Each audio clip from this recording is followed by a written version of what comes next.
कभी सोचा है कि बंगाली भाषा सुनने में इतनी मीठी, इतनी मधुर क्यों लगती है? ऐसा लगता है जैसे कानों में कोई शहद घोल रहा हो। आखिर क्या है इस जुबान में जो इसे इतना खास बना देता है? क्या ये सिर्फ एक एहसास है या इसके पीछे कोई गहरा वैज्ञानिक और ऐतिहासिक राज छिपा है? चलिए आज इसी मीठे रहस्य से पर्दा उठाते हैं। अब देखिए, जैसे ही बंगाली भाषा की मिठास की बात आती है, ज्यादातर लोगों के दिमाग में सबसे पहले क्या आता है? यही ना, रसगुल्ला। और ये सोचना स्वाभाविक भी है, भाई जिस जगह की मिठाइयों में इतनी मिठास हो तो वहां की जुबान में क्यों नहीं होगी? लेकिन क्या सच में जवाब इतना आसान और मीठा है? असल में इसका जवाब हमें किसी मिठाई की दुकान में नहीं मिलेगा।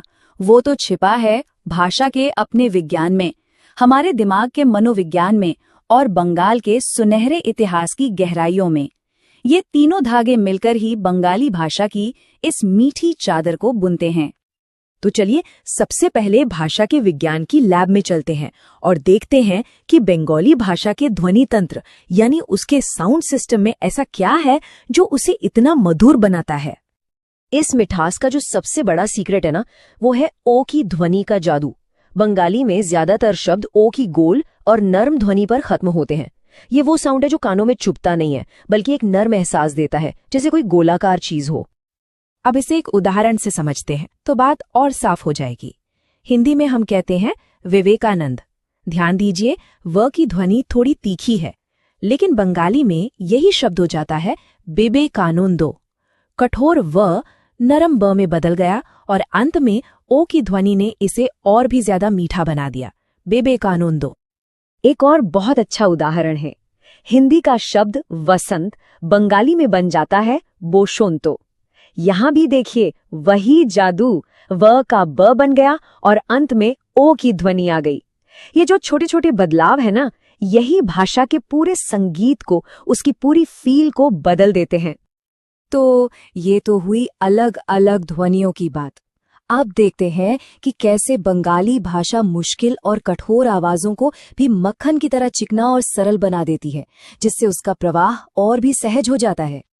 भाषा विज्ञान में एक चीज होती है जिसे कहते हैं व्यंजन गुच्छ या कॉन्सोनेंट क्लस्टर। सुनने में थोड़ा मुश्किल लग सकता है, पर इसका मतलब बस इतना है कि जब 2 या 3 व्यंजन बिना किसी स्वर के एक साथ आ जाते हैं, जैसे क्ष, त्र, ज्ञ, ये आवाजें थोड़ी कठोर या सख्त होती हैं। और बंगाली भाषा की खासियत ये है कि वो इन गुच्छों को तोड़कर उन्हें सरल और मीठा बना देती है। इसे समझने के लिए सबसे बढ़िया उदाहरण है शब्द लक्ष्मी।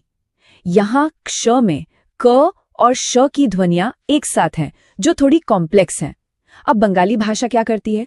वो इस मुश्किल आवाज को सरल बना देती है, बीच में एक स्वर डालकर इसे बना देती है लौक्खी। लक्ष्मी से लौक्खी। फर्क महसूस हुआ? आवाज एकदम से कितनी नरम और मीठी हो गई। तो हमने विज्ञान की बात तो कर ली, अब चलते हैं मनोविज्ञान की दुनिया में। क्या ऐसा हो सकता है कि कुछ आवाजें हमारे दिमाग को प्राकृतिक रूप से ही मीठी और नरम लगती हों? इसका जवाब एक बहुत ही मजेदार साइकोलॉजिकल टेस्ट में छिपा है। जरा स्क्रीन पर इन 2 आकृतियों को देखिए। एक नुकीला है, कांटे जैसा, दूसरा गोल मटोल, बिल्कुल बादल जैसा। अब अगर कहा जाए कि एक का नाम बूबा है और दूसरे का किकी, तो किसे कौन सा नाम देंगे? जरा सोचिए।